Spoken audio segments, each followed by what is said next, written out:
नमस्कार प्यारे विद्यार्थियों, आराधना डिग्री की ऑनलाइन क्लास में आपका हार्दिक स्वागत है। आज हम मधुमक्खी पालन या एपीकल्चर टॉपिक का अध्ययन करेंगे। ये topic BSc third year zoology का है, अनुप्रयुक्त प्राणी शास्त्र का सेकेंड यूनिट है। मधुमक्खी पालन एपीकल्चर, इसमें क्या होता है? कल हमने पिछली कक्षा में हमने पढ़ा था इसकी परिभाषा, इसकी डेफिनेशन, यानी एपीकल्चर किसे कहते हैं या मधुमक्खी पालन किसे कहते हैं। आर्थिक रूप से मधुमक्खियों का पालन पोषण करना, जिसके द्वारा हमको उत्पाद के रूप में शहद तथा अन्य उत्पाद के रूप में मोम प्राप्त होता है, उसको हम एपीकल्चर कहते हैं या मधुमक्खी पालन कहते हैं। इसका ये थी इसकी डेफिनेशन, इसका हमने कल अध्ययन कर लिया था। इसका सेकंड टॉपिक आता है इसकी जातियां। कल हमने अध्ययन किया था कि मधुमक्खियां मुख्य रूप से एपिस इंडिका, एपिस डोर्सेटा, एपिस फ्लोरिया जाति का मुख्य रूप से पालन किया जाता है, जिसमें एपिस डोर्सेटा द्वारा अत्यधिक मात्रा में मोम प्राप्त होता है। ये जाति के बारे में कल अध्ययन किया था। उसके बाद आता है इसकी प्रभेद स्टेनरी। ये भी हमने कल पढ़ा था कि मधुमक्खियों मुख्य रूप से 3 प्रभेद पाए जाते हैं। कौन कौन से? कल बताया था। फर्स्ट श्रमिक, सेकंड नर और थर्ड रानी। ये कल हमने पढ़ लिया था। यानी मधुमक्खी मुख्य रूप से 3 प्रभेद, श्रमिक, नर और रानी। फिर हमने अध्ययन किया था श्रमिक के बारे में, कि श्रमिक में क्या कार्य करते हैं। तो हमने अध्ययन किया था कि श्रमिक मुख्य रूप से मकरंद द्वारा मधु का निर्माण श्रमिक द्वारा ही किया जाता है। श्रमिक एक कार्यशील प्रभेद होता है, जिसके द्वारा इनमें श्रमिक में मुख्य रूप से गुण पाया जाता है, जिसका कल हम अध्ययन किया। उसका क्या नाम था? सही, संप्रेषण का अध्ययन भी हमने कल कर लिया था कि मधुमक्खियों में संप्रेषण का गुण अत्यधिक पाया जाता है। अर्थात संप्रेषण में एक श्रमिक की सूचना किसी अन्य श्रमिक के पास जाती है, वो हमने श्रमिक विभिन्न प्रकार के जो नृत्य दर्शाते हैं, उन नृत्यों से हमने कम्युनिकेशन गुण का इसमें अध्ययन किया था। यानी श्रमिक में मुख्य रूप से 2 प्रकार के नृत्य पाए जाते हैं। एक नृत्य गोल नृत्य और एक नृत्य है वैगल नृत्य। इसका हमने अध्ययन कर लिया था। फिर हमने पढ़ा था नर के बारे में। नर का क्या कार्य होता है? ये इसका कार्य केवल मादा को निषेचित करना ही होता है। निषेचन के बाद नर की मृत्यु हो जाती है। और लास्ट में पढ़ा था हमने रानी के बारे में। रानी एक सामान्य सत्य में रानियों की संख्या 1 या 2 होती है, और रानी का एक विशेष भोज्य पदार्थ इसका, कल मैंने क्या नाम बताया था? सही बात है, रॉयल जेली। यानी रानी मधुमक्खियों के लिए दिया जाने वाला एक भोजन था, उसका नाम था रॉयल जेली। ये हमने अध्ययन किया था इसके प्रभेद के बारे में। आज हम पढ़ेंगे मधुमक्खी एपीकल्चर, यानी मधुमक्खी पालन के लिए पालन पोषण की विधियां। टॉपिक है पालन पोषण की विधियां।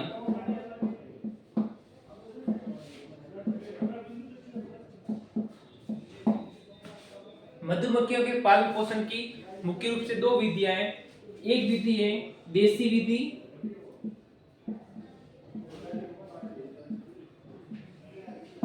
और एक विधि है आधुनिक विधि।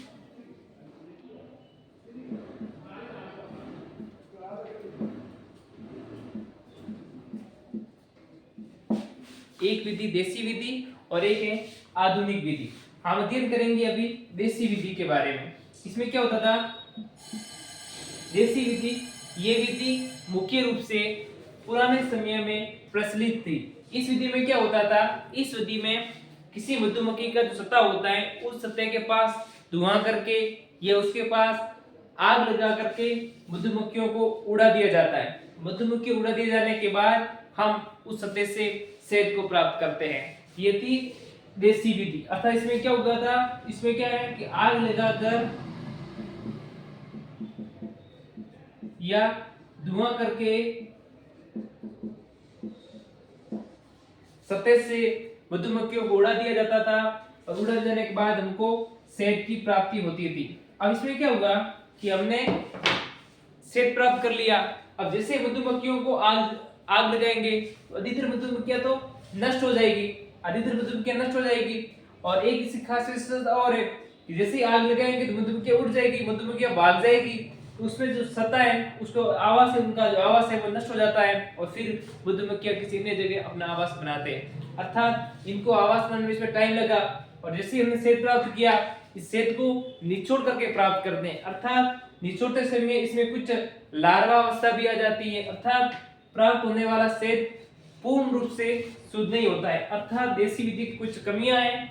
कमियां क्या है कि इस विधि से प्राप्त होने वाला शुद्ध अशुद्ध होता है तथा देसी विधि से जो प्राप्त होने वाला शहद होता है उसमें कुछ लार्वा अवस्था का भी मिश्रण हो जाता है, अर्थात शहद अशुद्ध हुआ। सेकंड, इस देसी विधि की कमी है, जैसे ही सत्ता के पास आग लगाई तो आग लगाने के बाद अत्यधिक मधुमक्खियों की क्या हुई, हानि हुई, मृत्यु हो जाती है। अर्थात मधुमक्खियों की इसमें मधुमक्खियों की हानि हुई उनको। और सेकंड, थर्ड पॉइंट इसमें आता है कि देसी विधि से हम अत्यधिक जब मधु प्राप्त करते हैं तो उनके आवास को हटा देते हैं, अर्थात उनको मधुमक्खियों को किसी अन्य आवास बनाने की वापस इनको जरूरत पड़ती है। अर्थात इनकी कमी होने के कारण हम अगली विधि पढ़ेंगे, आधुनिक विधि।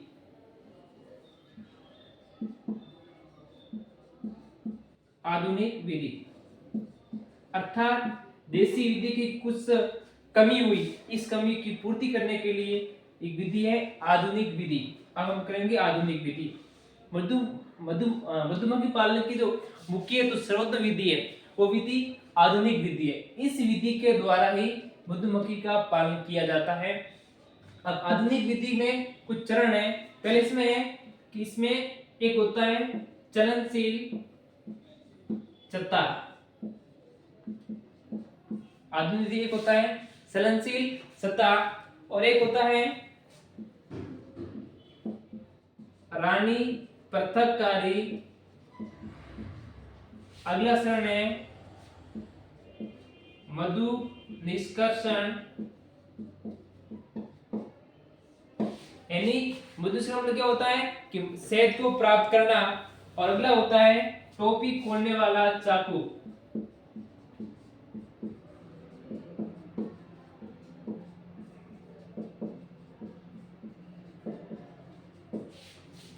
और कुछ अन्य उपकरण भी काम में लेते हैं। अर्थात आधुनिक विधि से जब मधुमक्खी पालन करेंगे तो आधुनिक विधि का पहला चरण होता है चलनशील छत्ते का निर्माण करना। सेकंड, रानी का पृथक्करण करना। थर्ड, मधु का निष्कर्षण, मधु प्राप्त करना। फोर्थ, टोपी खोलने वाला चाकू। और 5 अन्य उपकरण आधुनिक विधि में काम में आते हैं। तो सबसे पहले क्या होता है, सबसे पहला पॉइंट होता है चलनशील छत्ता। आधुनिक विधि से मधुमक्खी का पालन करने के लिए हमको एक कृत्रिम तरीके से छत्ते का निर्माण किया जाता है, उसको बोलते हैं चलनशील छत्ता। इसका निर्माण हम कृत्रिम रूप से करते हैं, अर्थात इसका निर्माण मधुमक्खियों द्वारा नहीं किया जाता है। जैसे इससे डायग्राम बना हुआ है, ये डायग्राम है, यह चलनशील छत्ता का डायग्राम है।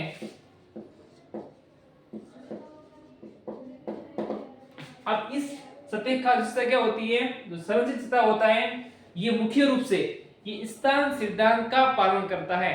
मधुमक्खियों का जो चलनशील छत्ता होता है यह मुख्य रूप से स्थान सिद्धांत का पालन करता है। इसका मतलब है इस सतह को वातावरणीय कंडीशन के अनुसार, वातावरणीय परिस्थितियों के अनुसार एक स्थान से दूसरे स्थान तक स्थानांतरित कर दिया जाता है। अर्थात मधुमक्खियों का जो चलनशील सत्ता है ये सत्ता मुख्य रूप से स्थान सिद्धांत का पालन करता है। यानी जैसे किसी एक स्थान पर हमने सत्ता रखा हुआ है, उस स्थान की वातावरणीय परिस्थिति बदल गई तो वातावरणीय परिस्थिति बदल जाने के कारण इस सतह को किसी अन्य सतह पर स्थानांतरित हम कर सकते हैं। अर्थात ये इसका एक विशेष गुण होता है कि ये सतह है वो स्थान सिद्धांत का पालन करता है।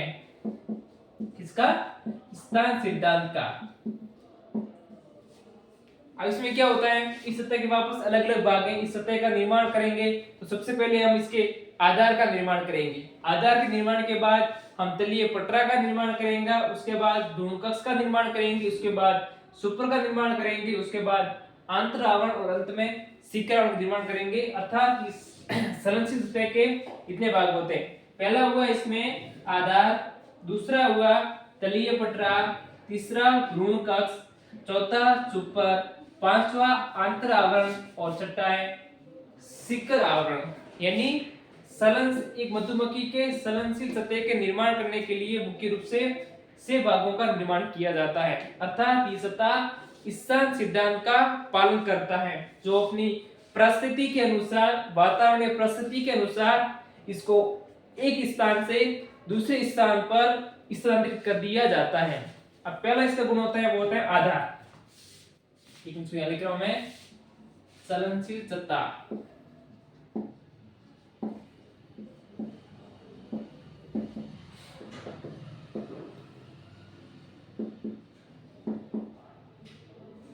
संलग्नशील सतह का एक मुख्य रूप से गुण होता है वो होता है आधार। आधार क्या होता है? यह सतह का एक प्रमुख भाग होता है। इन सतह का निर्माण करते समय पहला ध्यान से आधार रखा जाता है। आधार यानी इसका स्टैंड, रखरखाव। अर्थात इस आधार का निर्माण इस प्रकार किया जाता है कि जैसे किसी मानो किसी स्थान पर अत्यधिक बारिश हो रही है, तो उस बारिश के कारण सतह का निर्माण इस प्रकार, आधार का निर्माण इस प्रकार हुआ है कि उसका बारिश का पानी उसमें आसानी से निकल सके। तो पहला गुण इसमें होता है आधार। आधार से ऊपर एक समतल के रूप में हम बनाएंगे तलीय पटरा।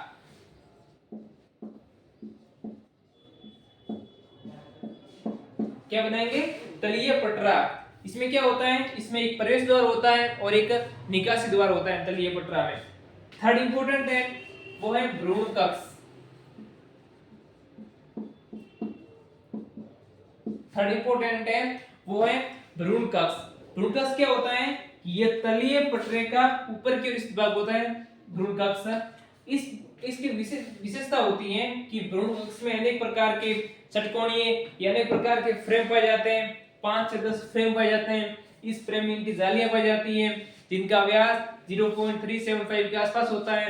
रानी और श्रमिक दोनों आपस में अलग अलग हो सकते हैं, ठीक है। और इसमें क्या होगा, इसी में षटकोण दीवार होती है। उसी षटकोण दीवार पर जो मधुमक्खियां होती हैं वो अपने सतह का निर्माण करते हैं और इनकी आकृति ऐसी होती है कि मधुमक्खी अपने इसकी ओर अपने आप आकर्षित होती है। अब इसका अगला पॉइंट पढ़ेंगे हम, सुपर। ये क्या कार्य करता है? ये ढक्कन के रूप में कार्य करता है, इसको ढकने का। अगला होता है आंतर आवरण।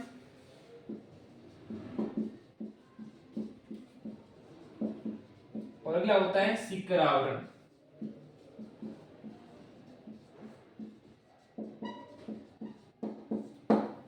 ये आवरण मुख्य रूप से ढकने का कार्य करता है। बारिश का पानी हो, जब बारिश का पानी किसी परिस्थिति के अनुसार इसको ढकने का कार्य भी शिखर आवरण करता है। तो ये मुख्य रूप से एक संलग्नशील सतह का डायग्राम है, ठीक है। संलग्न सतह का निर्माण कैसे करते हैं? सबसे पहले क्या बनाएंगे? आधार, उसके बाद तलीय पटरा का निर्माण, उसके बाद भ्रूण कक्ष, उसके बाद सुपर, उसके बाद आंतर आवरण, उसके बाद शिखर आवरण। तो ये पहला आधुनिक विधि का पहला टॉपिक था, संलग्नशील सतह का निर्माण। दूसरा है रानी पृथक्कारी। आधुनिक विधि का अगला टॉपिक है रानी पृथक्करण। इसमें क्या हुआ कि रानी मधुमक्खी का इसमें पृथक्करण कर दिया जाता है। पृथक्करण का मतलब क्या हुआ? तो भ्रूण कक्ष है, इसमें षटकोणीय, विभिन्न प्रकार षटकोणीय अनेक प्रकार फ्रेम लगे होते हैं। इस फ्रेम के द्वारा इनका जो व्यास होता है वो 0.375 होता है और रानी मधुमक्खी का व्यास कितना होता है? 0.43 से 0.45 तक होता है। अर्थात इनका आकार बड़ा होने के कारण ये श्रमिक से अपने आप अलग अलग हो जाती है जालियों द्वारा, ठीक है। अगला होता है मधु का निष्कर्षण। इसमें मधु का निष्कर्षण चरण, इस चरण में मुख्य रूप से मधु को प्राप्त किया जाता है। मधु को प्राप्त करने में इसमें सतह का निर्माण इस प्रकार हुआ है कि ये जो मधु कार्य करेगा ये मुख्य रूप से केंद्रीय विमुख बल द्वारा कार्य करेगा। कौन सा? केंद्रीय विमुख बल। इस बल का प्रयोग मधु के निष्कर्षण में किया जाता है। अर्थात जब सतह से हमको मधु प्राप्त हुआ तो बाकी मधुमक्खियों से या इस सतह से कोई हानि नहीं होगी, ओनली शहद ही प्राप्त होगा। ये मुख्य रूप से बल होता है इसमें, उसको बोलते हैं केंद्रीय विमुख बल। इसी बल के द्वारा मधु का निष्कर्षण किया जाता है। अगली विधि है टोपी खोलने वाला चाकू। टोपी खोलने वाला चाकू, इसमें क्या होता है कि जब षटकोणी विभिन्न दीवार पर मधु से भर जाते हैं या मोम से भर जाते हैं तो मोम को टोपी से ढक दिया जाता है। टोपी ढकने के बाद चाकू को गर्म करके मोम को पिघला जाता है और मधु को प्राप्त किया जाता है। अगला होता है अन्य उपकरण। आप आधुनिक इतने उपकरण हो सकते हैं जब मधु का पालन करते हैं तो इस प्रकार के कपड़ों की आवश्यकता होती है, अन्य कुछ उपकरण आवश्यकता होती है, वो इसमें आते हैं अन्य उपकरण। तो ये विधि थी हमारी आधुनिक विधि। मधुमक्खी पालन की जो सर्वोत्तम विधि है वो विधि है आधुनिक विधि और इस विधि में टोटल 5 चरण है। पहले पढ़ा हमने चलनशील सतह का निर्माण, दूसरा पढ़ा रानी का पृथक्करण, तीसरा मधु का निष्कर्षण, चौथा टोपी खोलने वाला चाकू और पांचवा पढ़ा अन्य उपकरण। तो ये क्या है चलनशील सतह का निर्माण। इस पर इंपोर्ट सवाल में आ सकता है कि चलनशील सतह के विभिन्न भागों का वर्णन करें, ये भी इंपॉर्टेंट है। और ये वाला टॉपिक है मधुमक्खी पालन पोषण की विधियां, उसमें जो आधुनिक विधि है ये इंपॉर्टेंट टॉपिक है। ये 7 नंबर का 7.5 नंबर सवाल आपके आ सकता है। ठीक है, अब आगे बढ़ेंगे हम आधुनिक विधि के क्या क्या लाभ है।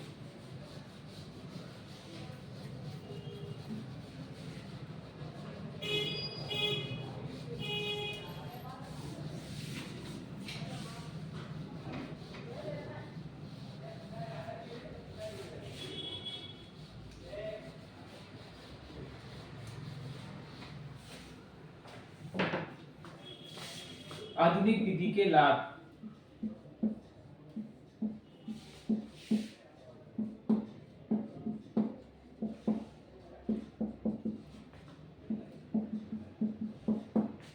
ठीक है, इसमें पहला लाभ होता है कि आधुनिक विधि द्वारा हमने सतह का निर्माण किया। अब इसमें क्या हुआ, सभी मधुमक्खियां इस सतह में आ गई, अर्थात इस विधि द्वारा सभी मधुमक्खियों पर नजर रख सकते हैं। सभी मधुमक्खियों पर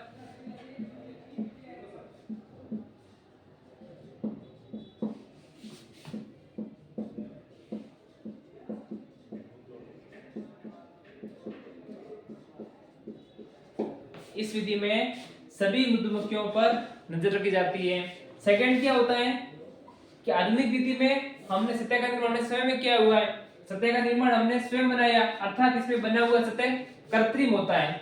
बना हुआ जो सतह होता है वो कृत्रिम सतह होता है, अर्थात मधुमक्खियों को एक्स्ट्रा समय सतह बनाने में लगता था वो इसमें नहीं लगता है। अर्थात मधुमक्खियां सतह से निर्माण के ध्यान न देकर वह अपने से निर्माण की ओर सबसे ज्यादा ध्यान देती है। उसके बाद क्या था, ये सतह मुख्य रूप से स्थान सिद्धांत का पालन करता है, अर्थात वातावरणीय कंडीशन के अनुसार इस सतह को एक स्थान से या किसी अन्य स्थान पर ट्रांसफर कर सकते हैं। ये था तीसरा पॉइंट, वातावरणीय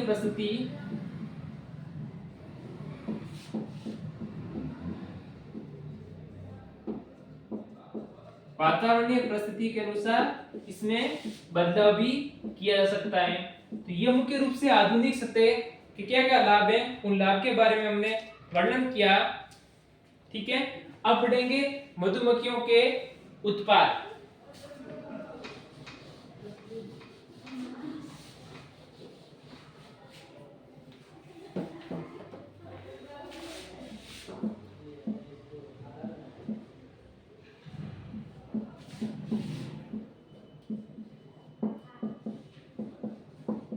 मधुमक्खी पालन के उत्पाद। वैसे इस टॉपिक को हमने कल अध्ययन किया था कि मधुमक्खी पालन में मुख्य रूप से 3 उत्पाद होते हैं। ये कहाँ काम आता है, पहला आता है इसमें इससे प्राप्त होता है शहद, सेकेंड मोम और थर्ड होता है कृषि क्षेत्र में योगदान।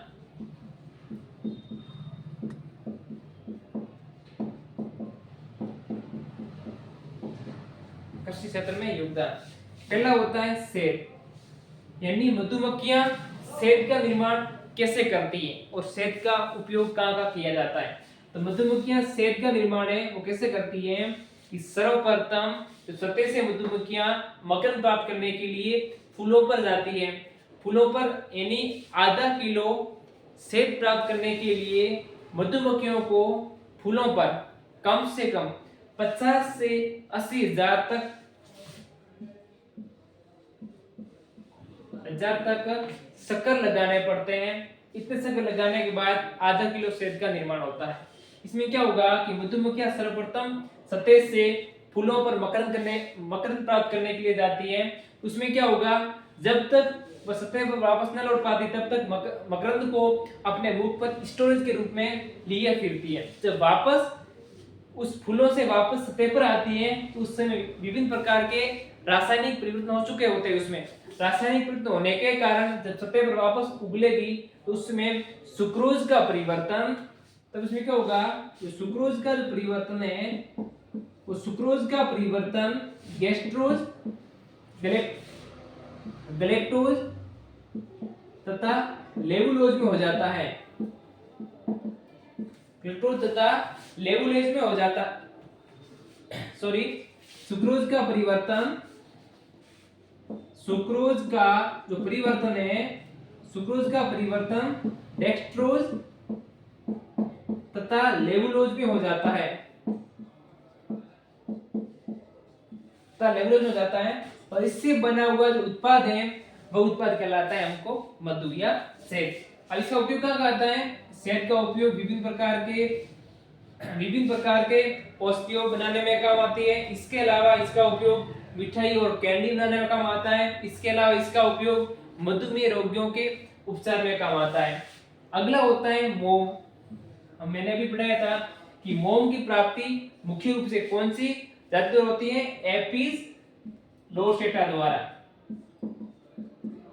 एपिस डोर्सेटा द्वारा, एपिस डोर्सेटा जाति द्वारा प्राप्त होने वाला मोम अत्यधिक विशिष्ट प्रकार का मोम होता है। मोम का उपयोग मोमबत्ती बनाने में, शेविंग क्रीम में और पॉलिश में उपयोग किया जाता है।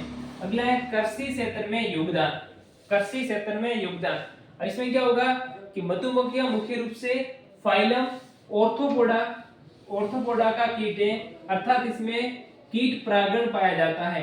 अर्थात जहां पर फूलों की खेती अच्छी होती है वहां पर मधुमक्खी पालन किया जाता है, क्योंकि इसके द्वारा कीट परागण होता है, जो कृषि क्षेत्र में हमारा योगदान है। तो आज ये टॉपिक था हमारा मधुमक्खी पालन। Thank you.